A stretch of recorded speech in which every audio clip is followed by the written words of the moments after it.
যুক্তিযুদ্ধলৈ স্বাগতম জনাইছো মই দীক্ষিত শৰ্মা। ৰাজ্যৰ মুখ্যমন্ত্ৰী ডক্টৰ হিমন্ত বিশ্ব শৰ্মাই ঝাৰখণ্ডত এনআৰচিক লৈ বহু গুৰুত্বপূৰ্ণ মন্তব্য কৰিলে। ঝাৰখণ্ড নিৰ্বাচনত এনআৰচি এটা গুৰুত্বপূৰ্ণ বিষয় আৰু এই বিষয়ে আজি আমি কথা পাতিব বিচাৰিছো। ৰাজ্যটো এনআৰচি প্ৰসংগ তাৰ পাছত চৰ্চালৈ আহিছে। ৰাজ্যৰ মুখ্যমন্ত্ৰী ডক্টৰ হিমন্ত বিশ্ব শৰ্মাই ঝাৰখণ্ডত এনআৰচিৰ প্ৰসংগত কি ক'লে প্ৰথমে অতিথিসকলক পৰিচয় কৰি দিয়াৰ আগতে আমি যুক্তিযুদ্ধলৈ যোৱাৰ আগতে প্ৰথমে আপোনালোকক মন্তব্য শুনাইছো। ডক্টৰ শৰ্মাই কালি কি কৈছিল ঝাৰখণ্ডত এনআৰচি প্ৰসংগত? देखिए एनआरसी होगा, जिसका नाम एनआरसी में नहीं आएगा उनको हम लोग बांग्लादेश तक धक्का मार मार के हमको भगाना पड़ेगा। यही हमारा नीति होगा। पहले सब लोगों को एनआरसी बनने का समय सब लोगों को अपना पक्ष रखने का सुविधा मिलेगा। कानूनन पूरा जितना भी प्रोसेस करना है सब प्रोसेस किया जाएगा। अंत में अगर आप अपने आप को प्रूव नहीं कर सकते कि मैं भारत का नागरिक हूं, तो आपको कानून का रास्ता से ही हम धक्का मार मार के बांग्लादेश भेज दें। सर असम में कितना सफल रहा? पहला राज्य असम में देखिए, असम में हमारा एक प्रोसेस कंप्लीट हो चुका है। 14 लाख लोगों को हमने आइडेंटिफाई किया। अभी हम सुप्रीम कोर्ट से और रिक्वेस्ट किया हूं कि हमको और एक बार करने दीजिए। सीमांत में हमको और 20% सैंपल से करने दीजिए। पहला चरण में ही हमने 14 लाख लोगों को आइडेंटिफाई। ঠিক আছে। মুখ্যমন্ত্ৰী ডক্টৰ হিমন্ত বিশ্ব শৰ্মাই কালি এয়া মন্তব্য কৰিছিল। মোৰ লগত অতিথি আছে বিজেপিৰ গোবিন শইকীয়া, মুখপাত্ৰ আছে, মই স্বাগতম জনাইছো। আম আদমি পাৰ্টিৰ আছে অনুৰূপা ডেকা ৰজা, স্বাগতম জনাইছো। কংগ্ৰেছৰ আছে গোপাল চন্দ্ৰ শৰ্মা, আপোনাক স্বাগতম জনাইছো। আৰু আব্দুল হাই AIDFৰ মুখপাত্ৰ বৰ্তমান মোৰ সৈতে সংযুক্ত হৈছে। প্ৰথম প্ৰতিক্ৰিয়া মই আব্দুল হাই আপোনাৰ পৰা লৈ ল'ব বিচাৰিছো। আপুনি মুখ্যমন্ত্ৰীৰ কথা শুনিলে, কি ক'ব? আব্দুল হাই।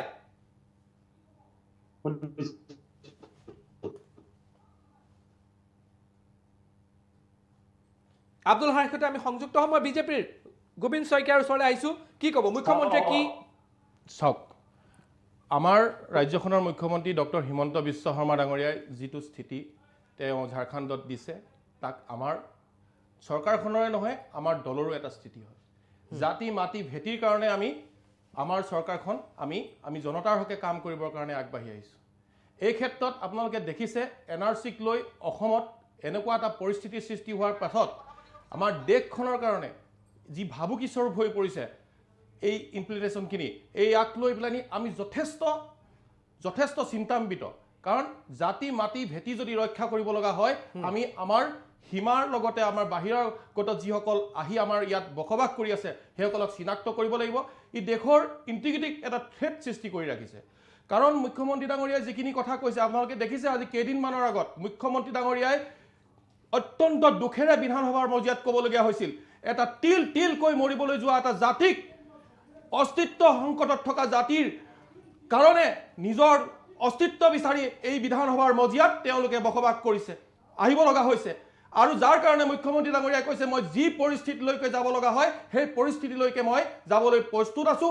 কাৰণ এই জাতিটো ৰক্ষা কৰিবৰ কাৰণে মই বদ্ধপৰিকৰ আৰু মই জাতিৰ কাৰণে কাম কৰি যাম বুলি তেখেতে আমাক কৈছে। হয়, ঠিক আছে। কংগ্ৰেছৰ প্ৰতিক্ৰিয়া কি ক'ব গোপাল শৰ্মা ডাঙৰীয়া?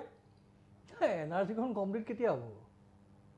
প্ৰথম কথা যে এনআৰচিখন তেওঁ ঝাৰখণ্ডত গৈ পেলাই এনআৰচি কৰিব। আমাৰ ইয়াত কমপ্লিট কেতিয়া কৰিব? এনআৰচি কমপ্লিট কৰিব এতিয়া তেওঁ সেই আধাতে আপোনাৰ 19 লাখ যিটো আপোনাৰ হেৰি হ'ল সেইখিনি অৱস্থা, এইটো কি হ'ল অৱস্থাটো? সেইখিনি ব্যৱস্থা কি কৰে হ'ল? আপোনাৰ এনআৰচিৰ গোটেই বস্তুটো আছিলে আপোনাৰ আছাম একৰ্ডত নাছিলে জানো? আছাম একৰ্ডখন আনি পেলাই আছাম একৰ্ডখন নটছাট কৰিলে। এতিয়া এনআৰচিৰ তাৰ যিটো আপোনাৰ লেজিষ্টিমেটি যিটো আছিলে সেইটো চেছ কৰি পেলালে। এতিয়া তেওঁ বেলেগ ষ্টেটত গৈ পেলাই, কাৰণ তেখেতৰ ভোট লাগে, ইলেকশ্যন যেনে তেনে জিকিব লাগে তেখেতসকলৰ, আজিকালি সেইটোৱে হৈছে। কাৰণ আপোনাৰ যিটো দলে আপোনাৰ সামাজিক বিভাজন কৰি সাম্প্ৰদায়িকতাৰ ওপৰত বেছ কৰি উন্নয়নৰ ফালে পিঠি দি তেওঁলোকে এইবিলাক আপোনাৰ গান বাজনা নকৰিতো বেলেগ উপায় নাই। তেওঁ যেতিয়া ঝাৰখণ্ডত এনআৰচিৰ কথা ক'বলৈ যায়, why does he not talk about the NRC in Assam কেতিয়া NRCখন তেওঁ কমপ্লিট কৰিব আৰু কিমান সময় তেখেতক এই NRC কমপ্লিট কৰিব লাগিব ঠিক আছে। কেতিয়া NRC কমপ্লিট কৰি সেই যিখিনি চিনাক্ত যিখিনি হ'ব এতিয়াতো 19 লাখ আছে তেওঁ কৈছে এখন পুনৰ কিবা হেৰি কৰিব লাগিব সেইখিনি চিলেক্ট কৰাৰ Re-verification-ৰ কথা পাছত কৈছে। এই কথাৰ পাছত তেওঁ কেতিয়া ঢকা মাৰি ইয়াৰ পৰা আপোনাৰ ফৰেনাৰ্ছ বাহিৰলৈ বাংলাদেশলৈ পঠিয়াব আমি অপেক্ষা কৰি আছোঁ ঠিক আছে আব্দুল হাই মই আপোনাৰ পৰা প্ৰতিক্ৰিয়া ল'ব বিচাৰিছোঁ AIDF-এ কি কয় মুখ্যমন্ত্ৰীৰ কালি মন্তব্য আপুনি শুনিলে চাওক মুখ্যমন্ত্ৰীৰ মন্তব্য আমি প্ৰথমতে যি কথাখিনি কৈছে ঢকিয়াই যিটো হওক আইনৰ গণ্ডিৰ ভিতৰত কিন্তু ঢকিয়াই বিতাড়িত কৰা হ'ব ধাক্কা মাৰি দিয়া হ'ব এইটো মানৱীয়তা উপলব্ধ কৰা হয় না নহয় হোৱা নাই জানো মানৱীয়তা ধ্বংস কৰা নহয় জানো ঢকিয়াই দিব লগা কি হৈছে অসমত যদি বাংলাদেশী আছে অসমত যদি বিদেশী আছে আমি অসমীয়াই কোনো নিবিচাৰো বিদেশী কিন্তু আইন আৰু সংবিধানৰ ভিত্তিত তেওঁলোকক আইনী প্ৰক্ৰিয়াৰ মাধ্যমেৰে বিদেশৰ নাগৰিক হয় যি দেশৰ বিদেশী 52,000 কৰ্মচাৰী গোটা 6 বছৰ যিটো NRC প্ৰস্তুত কৰিলে য'ত 1220 কোটি টকা ৰাজকোষৰ ভঁৰালৰ পৰা খৰচ হ'ল সেই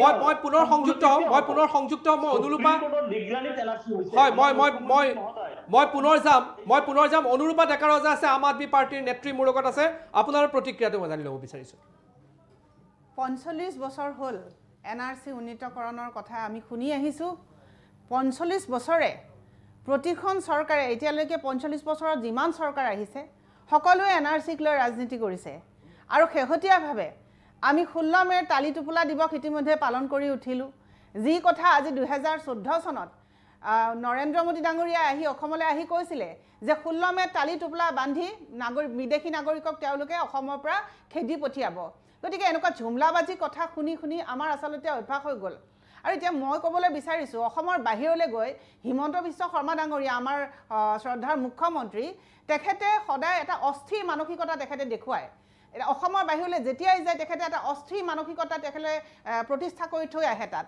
আজি আপুনি চাওক এগৰাকী মুখ্যমন্ত্ৰীয়ে তেওঁ কথা কোৱাৰ তেওঁৰ যিটো ধৰণ সেই ধৰণটো আপোনালোকে মন কৰিব এটা গণতান্ত্ৰিক প্ৰক্ৰিয়াত এখন গণতান্ত্ৰিক দেশত এজন গণতান্ত্ৰিক মুখ্যমন্ত্ৰীয়ে আজি যদি কয় যে ঢক্কা মাৰি পেলাই কোনোবাক পঠিয়ায় ঢক্কা মাৰি নহয় একেবাৰে নি পেলাই সীমান্তত আপোনালোকে থৈ আহক 4জন বিদেশী আপোনালোকে সীমা পাৰ কৰিবলৈকে কিমান হাজাৰ কোটি টকা খৰচ কৰিছিলে তাৰো হিচাপ আমাৰ হাতত আছে অসমৰ ৰাইজৰ হাতত আছে গতিকে আজি তেওঁলোকে ঢক্কা মাৰি দিয়া কথা কয় ডাবল ইঞ্জিনৰ চৰকাৰখনে কিন্তু আজিলৈকে NRC সম্পূৰ্ণ কৰিব নোৱাৰিলে আৰু অসমত তেখেতে NRC কথা তেওঁলোকে নকয় কাৰণ NRCখন তেওঁলোকে কৰবাৰ অন্ধকাৰ কোঠালিত পেলাই থৈ দিলে তেওঁলোকে সেইবিলাক গুৰুত্ব নিদিয়ে আজি হিমন্ত বিশ্ব আপুনি মাত নামাতিব প্লিজ আজি হিমন্ত বিশ্ব শৰ্মা ডাঙৰীয়াই অসমত NRC উন্নীতকৰণৰ কথা মুখেদি তেওঁ নকয় এবাৰো তেওঁ বাৰ যেতিয়া নিৰ্বাচন আহিব তেতিয়া সাম্প্ৰদায়িক কথা ক'ব NRCৰ কথা ক'ব তেওঁ ভাষাৰ কথা ক'ব জাতি ধৰ্মৰ কথা ক'ব তেওঁলোকে হিন্দু মুছলমান জাতি ধৰ্ম NRC নাগৰিক এইবিলাক কথা নোকোৱাকৈ তেওঁলোকে কোনো কাৰণত ভোট ভিক্ষা কৰিব নোৱাৰে আৰু আজি বিজেপিৰ যিটো অৱস্থা সেই অৱস্থাটো তেওঁলোকে ইতিমধ্যে গম পাইছে গতিকে তেওঁলোকে যি আপকি বাৰ 400 পাৰ লোকসভাত তেওঁলোকৰ কি তথৈবচ অৱস্থা হ'ল তাৰ পিছত তেওঁলোকে এই ধৰণৰ বিজেপিয়ে প্ৰতিক্ৰিয়া দিব বিচাৰিছে বিজেপিয়ে প্ৰতিক্ৰিয়া ভোট ভিক্ষা নকৰি কেনেকৈ ভোট ভিক্ষা কৰিব তেওঁলোকে NRC উন্নীতকৰণৰ কথা নহয় তেওঁলোকে দুইগৰাকী কংগ্ৰেছৰ মুখপাত্ৰ আপৰ মুখপাত্ৰ আৰু AIDFৰ মুখপাত্ৰৰ মুখত মই এটা বস্তু দেখিছো তেওঁলোকে যিখিনি আপুনি গোটেই কথাখিনি অসমৰ জনতাক নহয় ভাৰতবৰ্ষৰ জনতাক মিছলিড কৰিবলৈ চেষ্টা কৰিছে আপুনি হয়তো নাজানে NRC প্ৰক্ৰিয়াটো বৰ্তমান উচ্চতম ন্যায়ালয়ৰ মজিয়াত আছে উচ্চতম ন্যায়ালয়ৰ মজিয়াত থকা বিষয় এটা উচ্চতম ন্যায়ালয়ৰ মজিয়াত থকা বিষয় এটা আপোনালোকে চৰকাৰৰ লগত সামৰিবৰ কাৰণে কাৰণ চৰকাৰ আপোনালোকে পাহৰি পেলাইছে অসমৰ মুখ্যমন্ত্ৰীয়ে যেতিয়া NRC প্ৰক্ৰিয়াত মাত কৰিছিলে এই উচ্চতম ন্যায়ালয়ে কিন্তু ভৎসনা কৰিছিলে বাইদেউ আপুনি যিখিনি কথা চিঞৰি ক'লে নহয় চিঞৰি ক'লে কথাখিনি নহয় এটা কথা মনত ৰাখিব মই কৈছো শুনক মানুহক মিছলিড কৰিব না যিটো সত্য চিৰন্তন সত্য কথাটো ক'ব লাগে উচ্চতম ন্যায়ালয় আপুনি মিছলীয়া গণতান্ত্ৰিক কথা। দেশত যদি বাস কৰিছে, মিছলীয়া কথা গণতান্ত্ৰিক কৈ যদি অভ্যস্ত এটা চৰকাৰত যদি হৈ গৈছে। অংশীদাৰিত্ব আমি আপোনালোকে এটা মিছলীয়া চৰকাৰৰ কথা কৈ অংশীদাৰিত্ব হিচাপে আমি অভ্যস্ত এটা হৈ কথা গৈছে। ক'ব বিচাৰো, বিজেপিয়ে গণতন্ত্ৰই ৰাজনীতি কৰিছে, এই কথা আপোনালোকে স্বীকাৰ কৰক। কওক। বিজেপি প্ৰতাৰণাৰ কওক। ৰাজনীতি কৰিছে নে নাই? কওক, আজি কওক। হিমন্ত বিশ্ব শৰ্মা যেতিয়া মুখ্যমন্ত্ৰী কওক। হ'ল, তাৰ পিছত প্ৰতাৰণাৰ ৰাজনীতি কৰি আছে নাই কওক? সীমা সমস্যা তেওঁলোকে কৰিলে, ইনাৰ লাইন পাৰ্মিটৰ কথা তেওঁলোকে কৰিলে, ভাষাৰ কথা কৰিলে, স্কুল বন্ধ হ'ল, হেজাৰ হেজাৰ স্কুল বন্ধ হৈ গ'ল। আপোনালোকে সেইবিলাক দেখা নাপায়। NRC উন্নীতকৰণৰ কথা কয় আপোনালোকে 45 বছৰ ধৰি সেই বিষয়টো ৰাজনীতি কৰি আছে। দীক্ষিত শৰ্মা ডাঙৰীয়া, আপুনি কওক, আপুনি প্ৰতিক্ৰিয়া দিয়ক। তেন্তে আপুনি বন্ধ কৰি দিয়ক। হয়, মই দিম। এক মিনিট যাব লাগিব। চবতকে ডাঙৰ বিষয়টো হৈছে তেওঁলোকে শুনিব নিবিচাৰে, তেওঁলোকে জনতাৰ কথা শুনিব নিবিচাৰে, চৰকাৰখনৰ দৃষ্টিভংগী তেওঁলোকে চাব নিবিচাৰে, তেওঁলোকে সদায় নীৰৱতাৰে আমি চাওক, আমি নীৰৱে সাধনা কৰিছো। আমাৰ চৰকাৰখনে নীৰৱে সাধনা কৰিছে, আৰু নীৰৱে সাধনা কৰাৰ কাৰণে এটা জ্বলন্ত বিষয়, যিটো বিপ্লৱ শৰ্মা ডাঙৰীয়াৰ যিখন প্ৰতিবেদন, সেই প্ৰতিবেদনক আখৰে আখৰে পালন কৰিম বুলি আমাৰ মুখ্যমন্ত্ৰী ডাঙৰীয়াই ইতিমধ্যে আছুৰ সৈতে দ্বিপাক্ষিক আলোচনা কৰিলে। ইয়াৰ উপৰিও Jharkhand also part of the nation. গৃহমন্ত্ৰীয়ে গ্ৰহণ যেনেকে কৰিছে। ভাৰতবৰ্ষৰ বিপ্লৱ অসম এখন শৰ্মাৰ ৰাজ্য, প্ৰতিবেদন ঝাৰখণ্ড কেন্দ্ৰীয় আমি অখণ্ড ভাৰতৰ সপোন দেখো, আমি অখণ্ড ভাৰতৰ সপোন দেখো। মই কথা কৈ থাকোতে আপুনি মাত নিদিব। মই কৈ থাকোতে যিহেতু আত্মপক্ষ ক'বলৈ আপুনি এটা বিষয় চাওক, তিনিওজন মুখপাত্ৰই কি ক'লে? তিনিওজন মুখপাত্ৰই ক'লে যে NRC প্ৰক্ৰিয়াটোক লৈ আমাৰ চৰকাৰে ৰাজনীতি কৰিছে, যিটো বিষয় উচ্চতম ন্যায়ালয়ৰ মজিয়াত আছে। আজি অসমৰ মানুহে নালাগে, গোটেই ভাৰতবৰ্ষৰ ৰাইজে জানে। আজি ঝাৰখণ্ডত তেখেতে ক'বই, কাৰণ সৰ্বভাৰতীয় ৰাজনৈতিক দল এটাৰ তেখেত এগৰাকী ব্যক্তি, হ'ব পাৰে তেখেত মুখ্যমন্ত্ৰী, তথাপি তেখেত এজন ভাৰতীয় জনতা পাৰ্টীৰ কাৰ্যকৰ্তা। সেই হিচাপে তেখেতে ইণ্টিগ্ৰেল, আমি যিহেতু আমাৰ দেশৰ অখণ্ডতাৰ কথা আমি সদায় চিন্তা কৰোঁ, আমি অখণ্ড ভাৰতৰ সপোন দেখোঁ, আমি ভাৰত মাতাক অখণ্ড ভাৰত মাতাৰ আমি সপোন দেখোঁ। সেইকাৰণে আমি ভাৰতবৰ্ষক কেতিয়াও খণ্ড বিখণ্ড কৰি বা ভাৰতবৰ্ষৰ যিটো ইণ্টিগ্ৰেল ইউনিটি তাক আমি কেতিয়াও হাৰ্ম কৰিবলৈ আমি দিব নোৱাৰোঁ। তেখেতৰ বক্তব্য যদি ভালকৈ আপুনি শুনিবলৈ যায়, তাত তেখেতে কি কৈছিলে? সেই বক্তব্যত তেখেতে কৈছিলে অসমৰ মাজেৰে আহি তেওঁলোকে ঝাৰখণ্ডত অৱস্থিতি লয়, তাত আধাৰ কাৰ্ডৰ পৰা পেন কাৰ্ড বনাই আহি পুনৰবাৰ অসমলৈ ঘূৰি আহিবা, এনেকুৱা ধৰণৰ এটা সৃষ্টি কৰে। যদি ইমপ্লিমেণ্টেশ্যন নাছিলেই, তেন্তে 14 লাখ বাংলাদেশী NRCখনত ভুল হওক শুদ্ধ হওক কেনেকৈ চিনাক্তকৰণ কৰা হ'ল? মুখ্যমন্ত্ৰী ডাঙৰীয়াই এই কথাষাৰ কোৱাটো ভুল হৈছে নেকি? যদি কাটাতাৰৰ ওচৰে পাজৰে বা যিকোনো অঞ্চলত তেওঁ 20% আমি আকৌ পুনৰ ভেৰিফিকেশ্যন দিলা, এজন অসমীয়া হিচাপে বাইদেউ, আৰু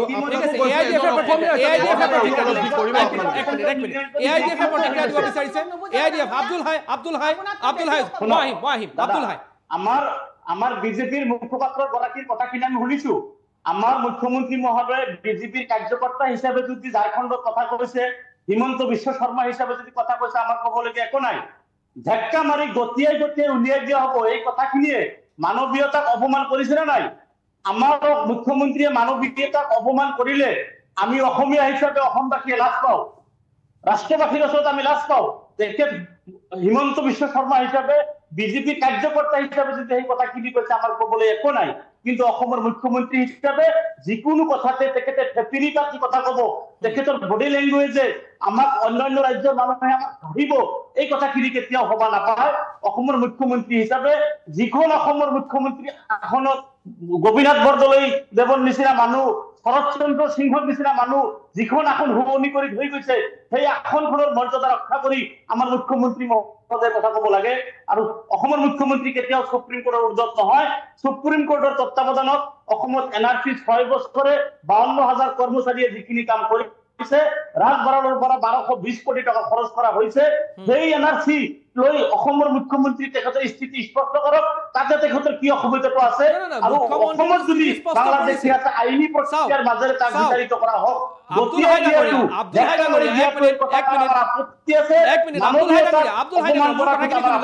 মোৰ কথাখিনি শুনক। মুখ্যমন্ত্ৰীয়ে স্থিতি স্পষ্ট কৰিছে, তেওঁ কৈছে যে ৰিভেৰিফিকেশ্যন আমি অলপ বিচাৰিছো, 20% আমাক ৰিভেৰিফিকেশ্যন কৰি দিলে আমি পাৰ্ট 2ত আগবাঢ়ি যাম, সেইটোতো স্পষ্ট কৰিছে। আপোনালোকে স্থিতি স্পষ্ট কৰা নাই নিজৰ, 20% স্পষ্ট কৰা নাই। 20% ৰিভেৰিফিকেশ্যন অলৰেডি হৈ গৈছে। অসমৰ জনতা, ধুবুৰীৰ জনতাই, শদিয়াৰ জনতাই ধুবুৰীত আহি হিয়াৰিঙত পাৰ্টিচিপেট কৰিব লগা হৈছে। ঘৰ বাৰী বিক্ৰী কৰি, সোণৰ গহনা বিক্ৰী কৰি, হাঁহ কুকুৰা মুৰ্গী বিক্ৰী ৰিভেৰিফিকেশ্যন নহয়, আপুনি মিছলিড নকৰিব, আপুনি কনফিউজ কৰিছে। এক মিনিট শুনক, যি 40 লাখ মানুহৰ নাম খচৰাত নাছিলে আৰু ক্লেইমছ এণ্ড অবজেকশ্যন যিখিনি আহিছিলে সেইকাৰণে তেওঁলোক গৈছিলে, সেয়া ৰিভেৰিফিকেশ্যন হোৱা নাই। আপুনি কথাষাৰ মিক্স নকৰিব, মিক্স নকৰিব। 1.9 মিলিয়ন যিখিনি মানুহৰ নাম 19 লাখ মানুহৰ নাম যিটো 2019 চনৰ 31 আগষ্টত এনআৰচি চূড়ান্ত খচৰা ওলাইছিল, সেই খচৰাত সেই কথা কোৱা হৈছে। ৰিভেৰিফিকেশ্যন এতিয়ালৈকে হোৱা নাই, পেণ্ডিং আছে এতিয়ালৈকে। হয়, পেণ্ডিং আছে এতিয়ালৈকে। হয়তো আপুনি প্ৰতিক্ৰিয়া দিব বিচাৰিছে, বিজেপিয়ে প্ৰতিক্ৰিয়া দিব বিচাৰিছে। মই আব্দুল হাই ডাঙৰীয়াক মই এটা কথা ক'ব বিচাৰিছোঁ যে আপুনি কৈছে আমি এখন দেশৰ সংবিধানক সন্মান কৰি আগবাঢ়ি গৈছোঁ। যিখন দেশৰ সংবিধানক ন্যস্যাৎ কৰি আপুনি যাৰ পক্ষ লৈছে তেওঁলোকে আহি অসমত এটা বেয়া পৰিৱেশটো কৰি ভাৰতবৰ্ষৰ এটা বেয়া পৰিৱেশ সৃষ্টি কৰিলে, সেইসকল ব্যক্তিক আকৌ কয় যে তেওঁলোকে সংবিধানৰ ৰক্ষাৰ কাৰণে, তেওঁলোকে সংবিধানৰ কাৰণে মাত মাতিব। মুখ্যমন্ত্ৰী ডাঙৰীয়াই যিটো কথা কৈছে অত্যন্ত গম্ভীৰতাৰে কৈছে, কাৰণ আপোনালোকে বুজি পোৱা নাই। আপোনালোক যদি এজন খিলঞ্জীয়া অসমীয়া হ'লহেঁতেন তেতিয়া হয়তো আপোনাৰ গাত লাগিলহেঁতেন। আপুনি সেই অঞ্চলত বাস কৰিছে যিটো অঞ্চলত আমি ছাছপেক্ট কৰোঁ, আৰু সেই অঞ্চলত আপোনালোকে বাস কৰিছে, আৰু সেইকাৰণে আপোনাক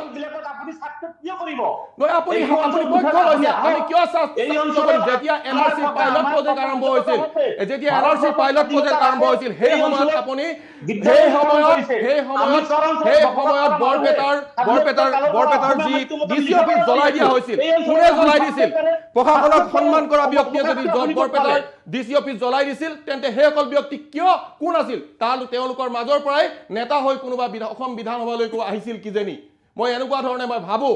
কাৰণ মই কওঁ, যদি পাইলট প্ৰজেক্টৰ সময়তে যদি আপোনালোকে এনেকুৱা ধৰণৰ অসম্মানী কৰিবলৈ চেষ্টা কৰে, আৰু সেইসকলক আপোনালোকে উৎসাহিত কৰিছে, আপোনালোকে কিয় মানি নলয়? আইনক যদি বিশ্বাস কৰে, আইনৰ গণ্ডি সুপ্ৰিম কোৰ্টত মুখ্যমন্ত্ৰী ডাঙৰীয়াই কি কৈছে?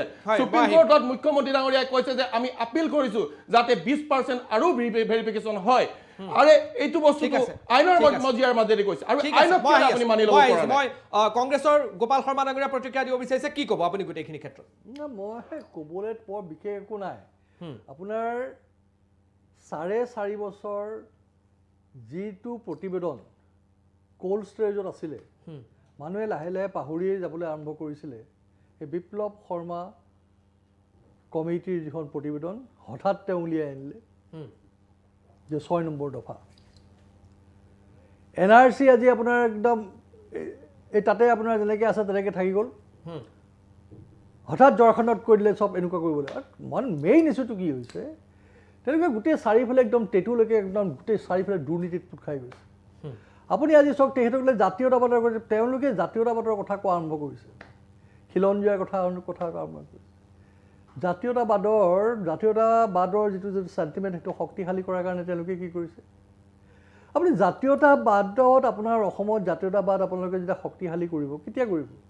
যেতিয়া আপোনাৰ অসমীয়া মানুহৰ হাতত, খিলঞ্জীয়া মানুহৰ হাতত, বা আমাৰ জনজাতীয় যিখিনি জনগোষ্ঠীয় মানুহৰ হাতত যেতিয়া আপোনাৰ অৰ্থনীতিটো আপুনি তেওঁলোকৰ হাতত শক্তিশালী কৰিব, অৰ্থনীতি দিব পাৰিব। তেওঁলোকৰ আছে ক'ত অৰ্থনীতি? গোটেই আপোনাৰ বহিৰাগত ব্যৱসায়ীসকলক আপোনাৰ ৰেড কাৰ্পেট পাতি দিছে। নেশ্যনেল হাইৱেৰ দুইফালে আপোনাৰ গোটেই বহিৰাগত মাটি কিনি আপোনাৰ তেওঁলোকে কয় যে মানে এই জাতীয়তাবাদৰ কথা কয়। আপুনি গোটেই ইছ্যুবিলাক আমাৰ ডাইভাৰ্ট কৰিছে। এই মিকিৰ বামুণ্ডি আপোনাৰ এই যিটো আপোনাৰ এৰিয়াত যাত আপোনাৰ উচ্ছেদ কৰিলে মানুহখিনি, সেইখিনি ক'ৰ মানুহ?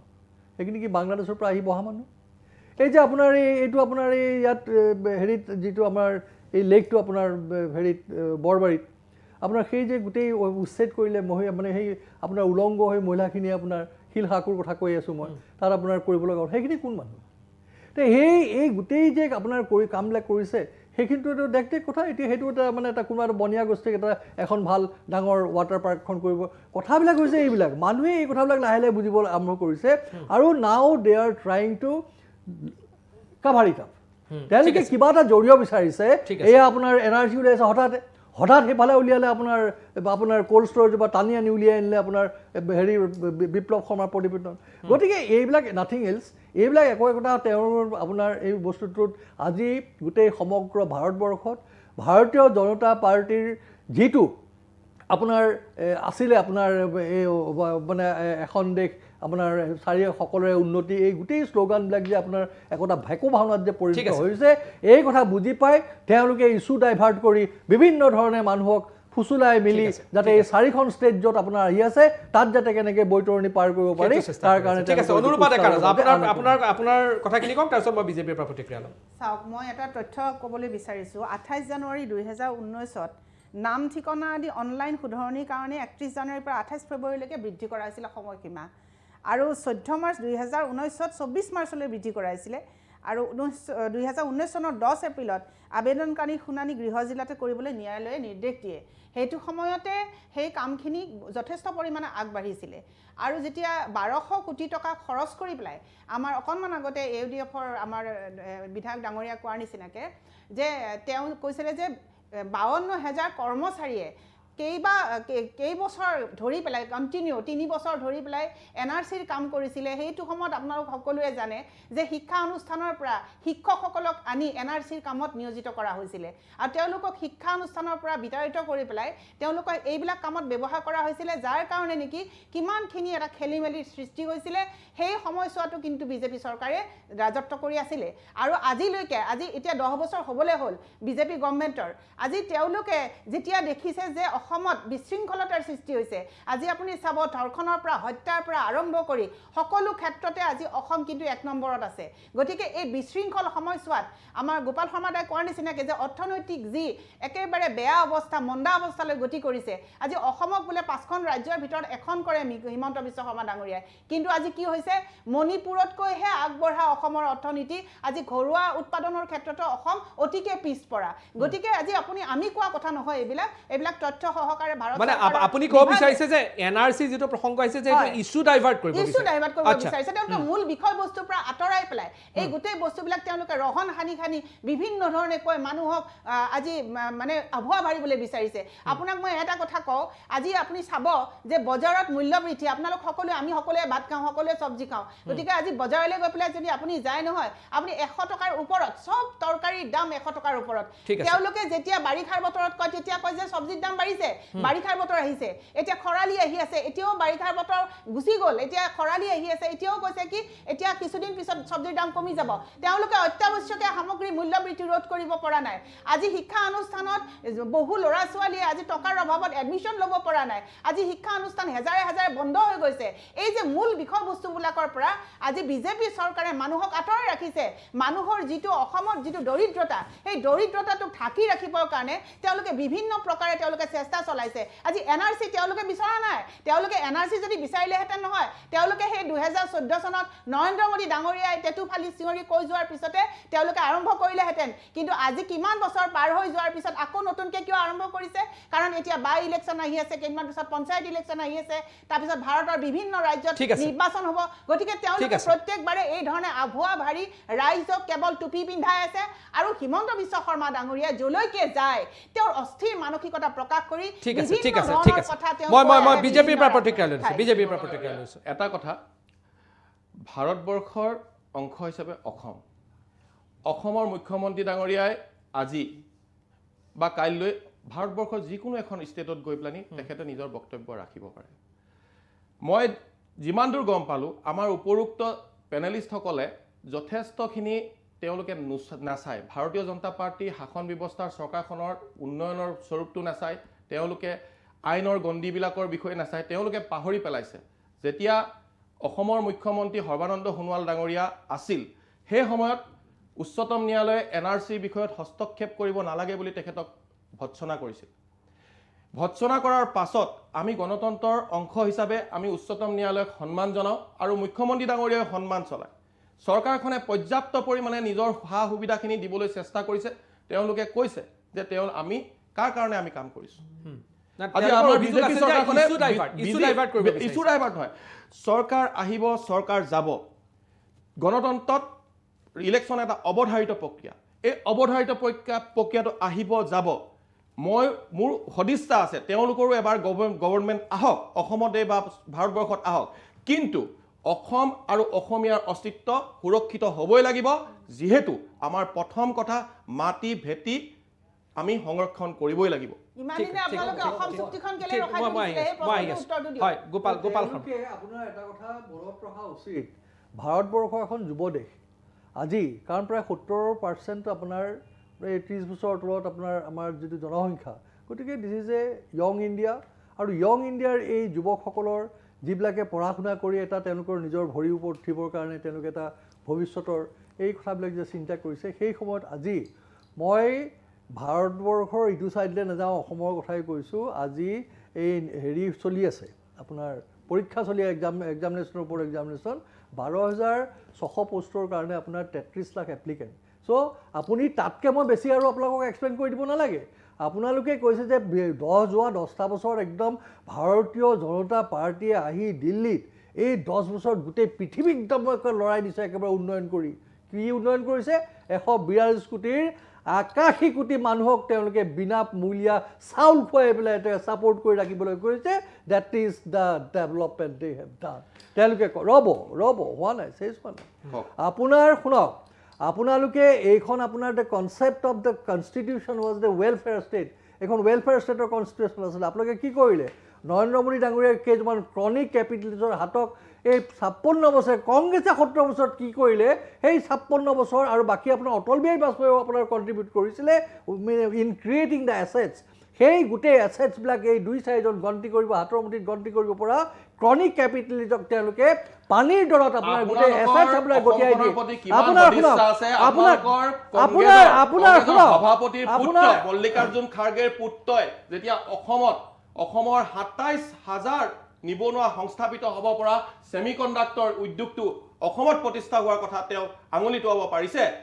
কিয় বেংগলোৰত নহ'লে? তেওঁলোকে পাহৰি গৈছে বেংগলোৰত প্ৰায় 1 লক্ষ অসমীয়া ব্যক্তি কিন্তু তাত কাম কৰি আছে স্কিল লেবাৰ হিচাপে। আৰু দ্বিতীয়তে আৰু আপোনালোকে এইটো কথাও পাহৰি পেলাইছে, আপোনালোকে ট্ৰাইবেল বেল্ট এণ্ড ব্লকত আমাৰ খিলঞ্জীয়া জাতি জনগোষ্ঠীৰ অধিকাৰক নৎসাত কৰি বহিৰাগতৰ দ্বাৰা দখল কৰি থকা ভূমি উচ্ছেদ চৰকাৰৰ দ্বাৰা হোৱা নাই, উচ্চ ন্যায়ালয়ৰ আদেশ মৰ্মে হৈছে। এই কথাবিলাক আপোনালোকে পাহৰি পেলাইছে। অসমত প্ৰগতিৰ যি জোৱাৰ বলিছে, এই জোৱাৰটোৰ বিষয়ে আপোনালোকে পাহৰি পেলাইছে। আজি আপুনি নিজেই ক'লে 12 লক্ষ ব্যক্তিয়ে পৰীক্ষা দিবলৈ গৈছে। আপোনালোকে এইটো কথা কোৱা নাই যে 1,20,000 ব্যক্তিক যে চাকৰি বিনা পইচাত চাকৰি দিলে, এই কথাখিনি মুখ্যমন্ত্ৰী ডাঙৰীয়া কিয় আপোনালোকে এবাৰ মুখ্যমন্ত্ৰী ডাঙৰীয়া আপোনালোকে কিয় হিমন্ত বিশ্ব শৰ্মা ডাঙৰীয়াক আপোনালোকে কিয় এবাৰ ধন্যবাদ নিদিয়ে? অসমৰ 12 লক্ষ নিবনুৱা, তাৰ 1 লক্ষ নিবনুৱা সংস্থাপিত কৰিছে মাত্ৰ এটা টাৰ্মত। এই কথাখিনি ক'বলৈ আপোনালোকে কিয় কুণ্ঠাবোধ কৰে? আপোনালোক অসমৰ প্ৰতি আপোনালোকে অসমৰ হিতৰ হকে চিন্তা নকৰে নেকি? অসমৰ মুখ্যমন্ত্ৰী ডাঙৰীয়াই যেনেকৈ কথা দিছিল তেনেকৈ আপোনালোকে ইণ্টাৰনেট বন্ধ কৰিলে কয় যে পৰীক্ষা চলাইছে ইণ্টাৰনেট বন্ধ কৰি, কিন্তু আজি বিজেপিৰ নাকৰ তলতে জনতা ভৱনত অসীম দাস নামৰ বিজেপি নেতাজনে দুৰ্নীতিৰ বজাৰ কৰিছে। আপোনালোকে দুই এজন ব্যক্তিৰ কথা কৈ দুই-এজন বিজেপিৰ ব্যক্তিৰ বিষয়ে কৈ নক'ব। মই ভাবো যে আপোনালোকৰ মানসিকতাৰ ব্যক্তিয়েও কেতিয়াবা হিতাহিত জ্ঞান হেৰুৱাই হয়তো আপোনালোকেও কেতিয়াবা বিজেপিত জইন কৰিলে তেনেকুৱা ধৰণৰ পন্থা অৱলম্বন কৰিব, কিন্তু আপোনালোকে নক'ব। আপোনালোকে এটা কথা ক'ব, শূন্য সহনশীলতাৰ নীতিত আমাৰ চৰকাৰ আছে। এই চৰকাৰখনে যি কাম কৰি গৈছে, দুইখন চৰকাৰ, কেন্দ্ৰীয় চৰকাৰ হওক ৰাজ্য চৰকাৰ, শূন্য সহনশীলতাৰ নীতিৰে তেওঁলোকে আগুৱাই গৈছে, ডেভেলপমেণ্টৰ কামত আগুৱাই গৈছে। অসমৰ নিবনুৱাই আজি আপোনালোকে দেখিছে খানাপাৰাৰ পৰা কিমান ভিৰ লাগিছে। আজি সৰুসজাই ফিল্ডত 25,000 ব্যক্তিক আজি উন্নয়নৰ কাৰণে MSME ধন দিয়া হৈছে। সেইসকল নিবনুৱা সংস্থাপিত কৰিবলৈ চেষ্টা কৰা নাই। সেইসকল ব্যক্তিৰ কথা কেলে আপোনালোকে মুখ্যমন্ত্ৰী ডাঙৰীয়াক ধন্যবাদ নিদিয়ে? মুখ্যমন্ত্ৰী ডাঙৰীয়াক ধন্যবাদ দিয়ক, ভাল কৰ্মবিলাকৰ কাৰণে ধন্যবাদ দিয়ক না। তেতিয়া অসমৰ ৰাইজে আপোনালোকক আঁকোৱালি ল'ব। আপোনালোকৰ যি সপোন, আপোনালোকে যেনেকৈ চৰকাৰ গঠন কৰাৰ যিটো সপোন, এই সপোন আপোনালোকৰ বাস্তৱায়িত হ'ব তেতিয়াহে, যেতিয়া আপোনালোকে ভাল কামবিলাক, ভাল কৰ্মবিলাকক আপোনালোকে এপ্ৰিচিয়েট কৰিব, তেওঁলোকক যেতিয়া অভিনন্দন দিব। আপোনালোকে যদি পাৰিলেহেঁতেন আপোনালোকে এবাৰ মুখ্যমন্ত্ৰী ডাঙৰীয়াক আপোনালোকে ধন্যবাদ দিয়ক। আপুনি 1 লক্ষ ব্যক্তিক আপুনি চাকৰি দিলে বিনা পইচাৰে চাকৰি দিলে 25,000 নিবনুৱা সংস্থাপিত হ'বৰ কাৰণে তেওঁলোকক কৰ্মোদ্যমৰ কাৰণে আজি চেক বিতৰণ কৰিলে তাৰ কাৰণে আপোনাক ধন্যবাদ জনাইছো এনেকুৱা ধৰণৰ মন্তব্য যেতিয়া আপোনালোকে ৰাখিব তেতিয়া আপোনালোককো অসমৰ ৰাইজে আঁকোৱালি ল'ব আপোনালোকে দেখিছে মেকানিজিম নোহোৱাকৈ আমি 51 লক্ষতকৈ অধিক আমি সদস্য ভৰ্তি কৰিবলৈ সক্ষম হ'লো কেনেকৈ সক্ষম হ'লো আমি অসমৰ ৰাইজক ঠিক আছে মই যদি AIDF-ৰ আছেনে আমাৰ লগত আছেনে AIDF-ৰ আব্দুল হাই আপুনি আছে আমাৰ লগত হয় মই আপোনাৰ পৰা জানি ল'ব বিচাৰিছো এই গোটেই প্ৰসংগত আপুনি কি ক'ব ইমান সময় আপুনি শুনিলে কথাটো হৈছে যে আজি বৃদ্ধি যে হৈছে আজি বজাৰত যাওক মিঠাতেলৰ দাম 10ৰ পৰা 15 টকা পাৰ লিটাৰ বাঢ়িছে দালিৰ দাম 20ৰ পৰা 25 টকা পাৰ কেজি বাঢ়িছে এই ক্ষেত্ৰত মুখ্যমন্ত্ৰী মহোদয়ৰ প্ৰতিক্ৰিয়া কি আজি বজাৰখনত আমি বজাৰ কৰিব পৰা নাই নতুনকৈ গঠিত শিক্ষা সংঘতে 3000 স্কুলত ৰেজিষ্ট্ৰেচন কেনসেল কৰি দিছে হায়াৰ সেকেন্ডাৰী ফাৰ্ষ্ট ইয়াৰত যিসকল ল'ৰা ছোৱালী পঢ়ি আছে তেওঁলোকে সেকেন্ড ইয়াৰত এবাৰ পঢ়িব নোৱাৰিব এক মিনিট আব্দুল হাই এক মিনিট ৰ'ব মই PCR টিমক কম মোক আৰু আব্দুল হাইক যদি আমি 1-to-1 পাওঁ উইণ্ডত হেল্ল' হয় দাদা ঠিক আছে হয় কওক দাদা হয় আব্দুল হাই আপুনি ক'ব পাৰে হয় এই যে অসমৰ যে অৱস্থা মূল্য বৃদ্ধি আপনাৰ স্কুলৰ ৰেজিষ্ট্ৰেচন কেনসেল কৰা হল আজি হায়াৰ সেকেন্ডাৰী ফাৰ্ষ্ট ইয়াৰত পঢ়া ল'ৰা ছোৱালীখিনি সেকেন্ড ইয়াৰত পঢ়িব নোৱাৰিব এই ল'ৰা ছোৱালীখিনিৰ অৱস্থা কি হ'ব এইখিনিৰ ওপৰত মুখ্যমন্ত্ৰী মহোদয়ৰ প্ৰতিক্ৰিয়া কি মুখ্যমন্ত্ৰী মহোদয় অসমত যিকোনো বক্তব্যৰ ক্ষেত্ৰত গৈ পেলাই কিন্তু আপোনালোকৰ দলৰ নেতাই আজি ভুল হোৱা নাই সিৰাজউদ্দিন আজমলে দেখোন অসমৰ বেষ্ট মুখ্যমন্ত্ৰী বুলি কিতাপ দি দিছিলে হিমন্ত বিশ্ব শৰ্মা শুনক ভাল যেতিয়া কোনোবা এজনে ভাল কাম কৰিব সেই প্ৰসংগত যিটো ক্ষেত্ৰত ভাল কাম কৰিছে সেইটো ক্ষেত্ৰত সিৰাজউদ্দিন আজমলে তেখেতক প্ৰশংসা কৰিছে যিটো ক্ষেত্ৰত কিন্তু ইয়াতে এটা কথা আপুনি চাইছে না নাই যে এই যে ট্ৰাইবেল বেল্ট ব্লকৰ কথা আমাৰ বিজেপিৰ মুখপাত্ৰ গৰাকী কৈছে অসমৰ কোনটো ট্ৰাইবেল বেল্ট ব্লকত বহিৰাগতই বেদখল কৰিছে তেখেতৰ হাতত তথ্য আছে কোনো ট্ৰাইবেল বেল্ট ব্লক বহিৰাগতে বেদখল কৰা নাই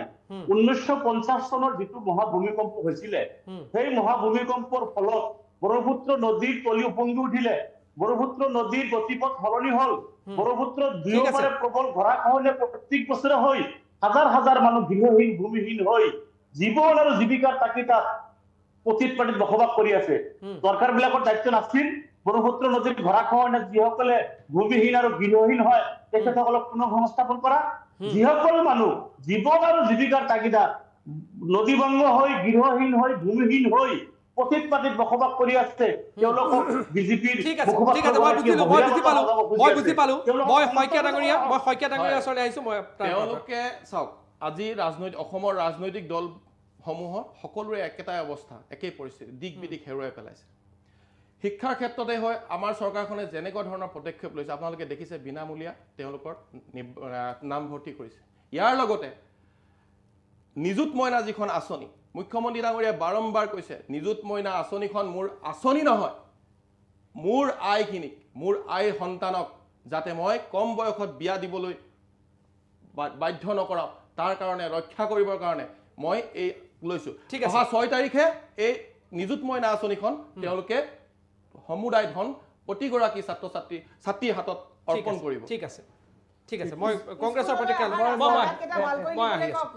কংগ্ৰেছৰ প্ৰতিক্ৰিয়া তাৰপিছত মই অনুৰূপা ডেকা ৰাজা আপোনাৰ ওচৰত আপোনাৰ তেখেতে মানে আমাৰ এটা কথা মন কৰিব আমাৰ যোৱা টাৰ্মত আমাৰ সন্মানীয় প্ৰধানমন্ত্ৰী নৰেন্দ্ৰ মোদী ডাঙৰীয়াই কৈছিলে যে 70,000 crore কৰাপশ্যন কাৰ কথা কৈছিলে অজিত পাৱাৰৰ কথা কৈছিলে 3 দিনৰ আগত 3 দিনৰ পাছত he was made the deputy chief minister of Maharashtra গতিকে তেওঁলোকৰ শূন্য সহনশীলতা আপুনি তেওঁলোকে আপোনাৰ হাজাৰ হাজাৰ স্কুল বন্ধ কৰি দিছে তাৰ সলনি তেওঁলোকে গোটেই অসমৰ গাঁৱে ভূঞে চুকে কোণে গোটেই মদৰ আপোনাৰ বিপণী আৰম্ভ কৰি দিছে আজি নিৰ্লজ্জভাৱে অসমৰ এই উন্নয়ন প্ৰক্ৰিয়াটো আপোনাৰ কি হ'ব লগা হৈছে মদৰ মানে পৰা পোৱা যিটো ৰাজহ সেই ৰাজহৰ দ্বাৰা আজি উন্নয়নৰ কথা তেওঁলোকে লাজ লাগিব লগা কথা তেওঁলোকে হেৰি আপোনাৰ শাসকীয় পক্ষ তেওঁলোকৰ দিল্লীত শাসক আছে, ইয়াত অসমত আছে, তেওঁলোকে দৌৰি গৈ পেলাই ৰাজীৱ ভৱন তেওঁলোকে গৈ পেলাই বিৰোধী পক্ষৰ অফিচত গৈ পেলাই তেওঁলোকে ঘেৰাও কৰিবলগীয়া অৱস্থা হৈছে।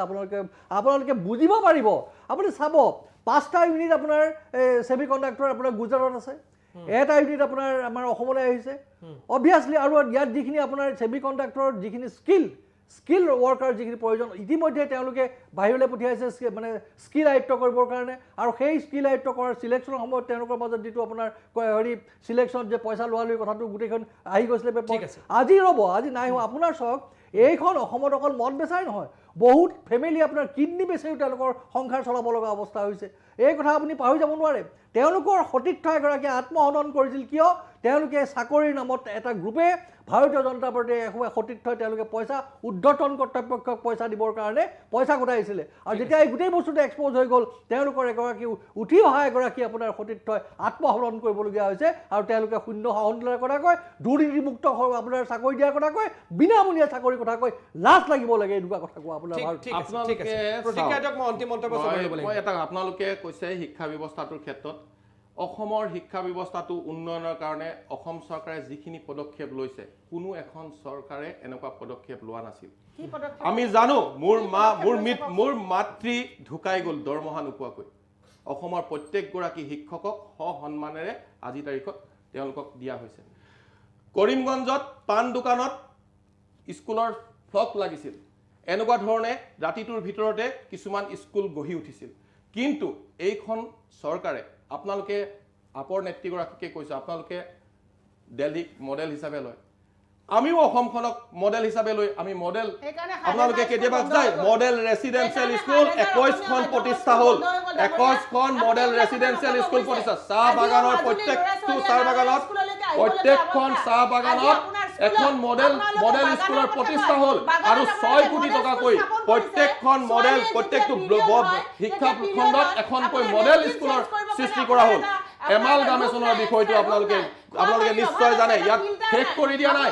শিক্ষা ব্যৱস্থাটোৰ উন্নয়নৰ কাৰণে আমাৰ মুখ্যমন্ত্ৰী ডাঙৰীয়া আৰু আমাৰ ৰণোজ পেগু ডাঙৰীয়াই যথেষ্ট চেষ্টা কৰিছে। আপোনালোকে কেতিয়াও এটা কথা আপোনালোকে দেখিছে ব্যক্তিগত স্কুলৰ আপোনালোকে চৰকাৰী খণ্ডৰ কথাটো আপোনালোকৰ গা জ্বলিছে, আপোনালোকে চৰকাৰী খণ্ডৰ স্কুলবিলাকৰ বিষয়ে আপোনালোকে নকয়, আপোনালোকে ব্যক্তিগত স্কুলবিলাকৰ মুখপাত্ৰ হিচাপে কাম কৰিছে। আপোনালোকে কওক আমুক ব্লকত এখন ভাল স্কুলৰ প্ৰতিষ্ঠা হৈছে, এই স্কুলবিলাকৰ বিষয়ে কওক। আপোনালোকে কওক স্কুলত বিনামূলীয়া ইউনিফৰ্ম দিয়াৰ ক্ষেত্ৰত কথা কওক, মধ্যাহ্ন ভোজনৰ কথা কওক। এই কথাবিলাক আপোনালোকে নকয়। আপোনালোকে কেতিয়াও ফ্ৰী এডুকেশ্যনৰ কথা নকয়, আপোনালোকে ফ্ৰী পানীৰ কথা নকয়। এই চৰকাৰখনে কৰি অহা প্ৰত্যেকটো বিষয়ে আপোনালোকৰ কাৰণে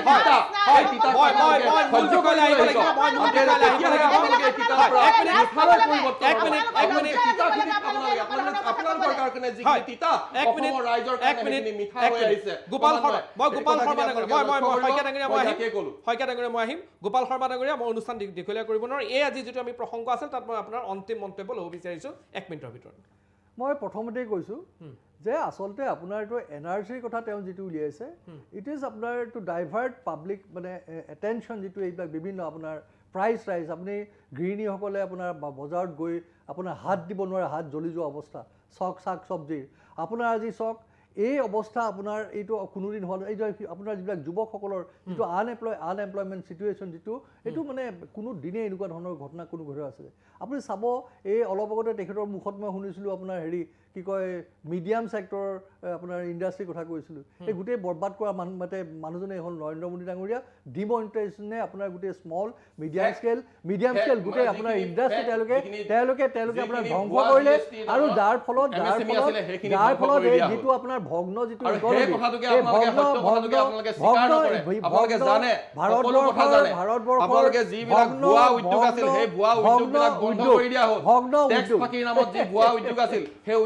ধ্বংস কৰি দিয়া হ'ল। সেই উদ্যোগবিলাকৰ ধ্বংসৰ বিষয়টো কথা এতিয়া আপোনালোকে আদানী মৰ্মে আমাক মৰ্মে উপলব্ধি কৰিব নাজানে আপোনালোকে নাজানে এই কথাবিলাক বন্ধ কৰিলে আদানী আপুনি কি একদম গোপাল আপোনাৰ আদানী আপোনালোকে আমাক একেবাৰে নাজানে এইবিলাক কথা মুখ্য কথা বুলি কাৰণ কৈছে কিমান আপোনাৰ ভুৱা আপোনাৰ প্ৰতিষ্ঠান এটা হ'ল ভুৱা উদ্যোগৰ সৃষ্টি হ'ল এই কথাবিলাকৰ বিষয়ে আপোনালোকে জ্ঞাতই নহয় আমি জ্ঞাত আমি ৰাইজক কিন্তু জনাই থাকো আমি সকলো কথাই ৰাইজক জনাও আৰু সেইকাৰণে ভাৰতীয় জনতা পাৰ্টি এজন কাৰ্যকৰ্তা হিচাপে আমাক ৰাইজে আঁকোৱালি লয় আপোনাৰ ঠিক আছে, ভাৰত হ'ব, ৰ'ব মই এক মিনিট আপুনি এক ছেকেণ্ড দিবই লাগিব হয়, কওক। এইকেইটা কি সঁচা কথাবিলাক যেতিয়া আমি কওঁ নহয় মানুহে ঠিক আছে, সেইবিলাকক ঠিক আছে। তথাপিও এক ছেকেণ্ড দিব লাগিব হিচাপে আপোনাক। লয়। হয়, কেনে হয়, হ'ল? সত্য হ'ব, কথা এতিয়া হ'ব, আপোনাৰ হ'ব, শুনক আপুনি কওক, তেওঁলোকে আপুনি কওক। যিটো আপোনাৰ ইকনমিক মডেলৰ কথা কৈছে সেইটো হৈছে আপোনাৰ already flop they are talking about the supply side economy তেখেতে বুজিয়ে নাপায় ছাপ্লাই ছাইড ইকনমি কি তেওঁলোকে আপোনাৰ যিটো ইকনমি আপোনাৰ কি কৰিছে ব্যুৰ'ক্ৰেটছসকল আপোনাৰ কি কৰ্পৰেটসকলক আপোনাৰ তেওঁলোকৰ টেক্স আপোনাৰ 35% বা 22.5% কমাই আনি পেলাই তেওঁলোকে আৰু আপোনালোকে এটা কথা আৰু এই এটা কথা supply নকয়, side- ভুল হ'ব। তেওঁৰ এটা কথা economy নকয়, তেখেতে ভুল হ'ব। জ্ঞানে। অৰুণোদয় আঁচনিখনত মুখ্যমন্ত্ৰী ডাঙৰীয়াই বাৰম্বাৰ কয় মোৰ আইসকলক এই 200 টকা মই ঠিক আছে, দালি ঠিক আছে, কিনিবলৈ মই দিছো সুযোগ দিম। কিনিবলৈ দিছো দিম। এই এক কথাবিলাক মিনিট, কিন্তু এক মিনিট। আপোনালোকে অৰুণোদয় বুজিয়ে নাপায়। মহিলাসকলক অৰুণোদয় মহিলাসকলক আপোনাৰ মুখ্যমন্ত্ৰীৰ মানুহগৰাকীৰ নিচিনাকে তেওঁলোককো এজন এণ্টাৰপ্ৰেনৰ তেনেকুৱা ইমান নিজ মন্তব্য নাৰাখিব ইমান নিজ মন্তব্য নাৰাখিব অসমৰ আই মাতৃসকলৰ ইমান নিজ মন্তব্য আপোনালোকে নাৰাখিব আমি সন্মান কৰো অৰুণোদয় আপুনি 1250 টকা 1250 আগ্ৰহেৰে বাট চাই থাকে দি পেলাই কেতিয়া মোৰ তুম যিসকলক পইচাটো সোমাব আপোনাৰ তেওঁলোকে নিজৰ 1250 সন্তানক দিবেন ন জীৱন জীৱিকাৰ মানদণ্ড উন্নত কৰিবৰ কাৰণেহে ঠিক আছে, তেওঁলোকক বহি খাবলৈ দিয়া হোৱা নাই মুখ্যমন্ত্ৰী ডাঙৰীয়াই বাৰম্বাৰ কয় অসমৰ মুখ্যমন্ত্ৰী হিমন্ত বিশ্ব শৰ্মা ডাঙৰীয়াই বাৰম্বাৰ কয় হ'ব। জীৱন জীৱিকাৰ মানদণ্ড উন্নত হ'ব লাগিব মোৰ আই মাতৃসকলে শপত কৰিব লাগিব এই মহিলাসকলক আপোনালোকে নাজন নাথৰ অৱস্থা মই কৰিছে অন্তিম মন্তব্য লৈছো। মই এটা কথাই ক'বলৈ বিচাৰিম আমাৰ কংগ্ৰেছৰ মুখপাত্ৰগৰাকীয়ে কোৱাৰ নিচিনাকে 10 কোটি টকা যদি চৰকাৰী সাহায্য পায় মুখ্যমন্ত্ৰীৰ পত্নীয়ে তেনেহ'লে আমাৰ মহিলাসকলে 1250 টকাত কিয় সীমাবদ্ধ তাকে আজি আমাৰ Exactly. মহিলাসকলক কিয় তেওঁলোকে অসমৰ cover up. 35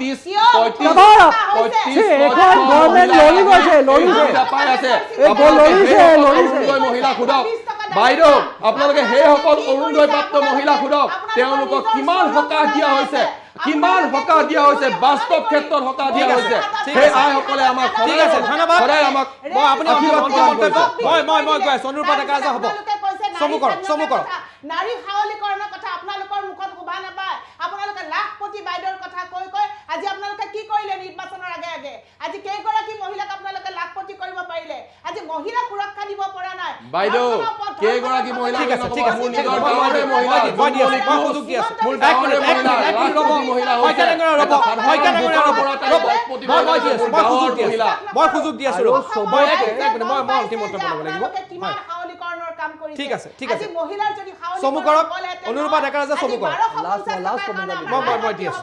আপুনি কোৱাৰ নিচিনাকে বেংকত শাৰী পাতিবলগীয়া অৱস্থা নহ'লেহেঁতেন ঠিক আছে, ঠিক আছে। বাইদেউ, বিজেপিৰ অন্তিম মন্তব্য অনুৰূপা ডেকা ৰাজা হ'ব বিজেপিৰ অন্তিম মন্তব্য বিজেপিৰ অন্তিম মন্তব্য শইকীয়া ডাঙৰীয়া অন্তিম মন্তব্য শইকীয়া ডাঙৰীয়া অনুৰূপা ডেকা ৰাজা এক মিনিট মই অন্তিম মন্তব্য লৈ আছো মই অন্তিম মন্তব্য ল'ব লগা হৈছে শইকীয়া ডাঙৰীয়া অন্তিম মন্তব্য বিজেপি হয় চাওক বিকি সমান ডাঙৰীয়া এই চৰকাৰখনে প্ৰত্যেকটো ছেক্টৰতে শিক্ষাৰ ক্ষেত্ৰতেই হওক মহিলা সবলীকৰণৰ ক্ষেত্ৰতেই হওক সামাজিক উন্নয়নৰ ক্ষেত্ৰতেই হওক ৰাস্তা পদূলিৰ ক্ষেত্ৰতেই হওক প্ৰত্যেকটো দিশত সমভাৱে তেওঁলোকৰ মনোভাৱ আগবঢ়াই গৈছে আৰু এটা কথা মনত ৰাখিব দেশৰ কাৰণে জনতাৰ কাৰণে দহক আমি ৰাষ্ট্ৰ প্ৰথম বুলি আমি তাক বিচাৰ কৰোঁ এনেকুৱা এটা দলৰ বিচাৰধাৰাৰ মাজেৰে চলে আৰু পঞ্চনিষ্ঠাৰ ওপৰত আধাৰিত আমাৰ দল এই দলৰ পঞ্চনিষ্ঠাৰ প্ৰত্যেকটো নিষ্ঠাই আমাৰ দলৰ দ্বাৰা নিৰ্বাচিত চৰকাৰে আখৰে আখৰে পালন কৰে তেওঁলোকে সেই পঞ্চনিষ্ঠা কি তাক প্ৰথমে উপলব্ধি কৰিবলৈ চেষ্টা কৰক তেতিয়া গম পাব ভাৰতীয় জনতা পাৰ্টি আমি ধন্যবাদ জনাব লাগিব মই গোপাল শৰ্মা অনুৰূপা ডেকা ৰাজা অনুষ্ঠান হয় ধন্যবাদ জনাইছো গোপাল শৰ্মা এটা অন্তম হয় ঠিক আছে গোপাল শৰ্মা ডাঙৰীয়া অন্তিম মন্তব্য আপুনি এটা শব্দ কওক এফালে মেম্বাৰশ্বিপ ফৰ্ম আহা আমাৰ মেম্বাৰ হোৱা এইফালে অৰুণোদয় ফৰ্ম আহা অৰুণোদয় দিম membership that is the প্লাইট of this party now that is the প্লাইট of this government গতিকে তেওঁলোকে ডাঙৰ কথা কৈ লাভ নাই অৱস্থা মানুহে বুজি পাইছে তেওঁলোকে just is counting their days ঠিক আছে কিবা প্ৰতিক্ৰিয়া দিব আপুনি মোৰ ক'ব লগা একো নাই তেওঁলোকে চাওক তেওঁলোকে অসমৰ মহিলাক সন্মান কৰিব নাজানে তেওঁলোকে অৰুণোদয় প্ৰাপ্ত মহিলাসকলৰ বিষয়ে তেওঁলোকে কৈছে তেওঁলোকে ভিক্ষা খোজাৰ দৰে মন্তব্য কৰিছে কিন্তু মুখ্যমন্ত্ৰী ডাঙৰীয়া বাৰম্বাৰ কৈছে অসমৰ জীৱন জীৱিকাৰ মানদণ্ড বাইদেউ আপুনি কওঁতে মাত বনা এগৰাকী মহিলা হিচাপে আপুনি এগৰাকী মহিলা হিচাপে ছচিয়েল জাষ্টিছ ঠিক আছে আপুনি এগৰাকী মহিলা হিচাপে অৰুণোদয় মহিলাসকলৰ বিপক্ষে আপোনালোকে যাব নালাগিছিল কাৰণ অৰুণোদয় প্ৰাপ্ত বিষয় চাওক অৰুণোদয় প্ৰাপ্ত বিষয়ে তেওঁলোকৰ হিতাধিকাৰী নহয় তেওঁলোকৰ জীৱন জীৱিকাৰ মানদণ্ড উন্নত কৰিবৰ কাৰণে ঠিক আছে ধন্যবাদ মুখ্যমন্ত্ৰীৰ ভাষণটো আপোনালোকে ভালকে শুনিব কেতিয়াবা অৰুণোদয় প্ৰগ্ৰেমত যেতিয়া তেওঁলোকে ঠিক আছে ধন্যবাদ মই অনুৰূপা ডেকা ৰজা ধন্যবাদ গোবিন্দ শইকীয়া ডাঙৰীয়া ধন্যবাদ আমাৰ শৰ্মা ডাঙৰীয়া মই আপোনাকো ধন্যবাদ জনাইছোঁ গোপাল শৰ্মা ডাঙৰীয়া আৰু আব্দুল হাই আপোনালোক চাৰিজনকে ধন্যবাদ জনাইছোঁ কিন্তু NRC প্ৰসংগ পুনৰ এটা ৰাজ্যত সক্ৰিয় হৈ পৰিছে NRC এটা কোন দিশলৈ যায় সেয়া নিশ্চিতভাৱে লক্ষণীয় হ'ব যুক্তিযুদ্ধৰ পৰা মই বৰ্তমান দীক্ষিত শৰ্মাই বিদায় লৈছোঁ ধন্যবাদ নমস্কাৰ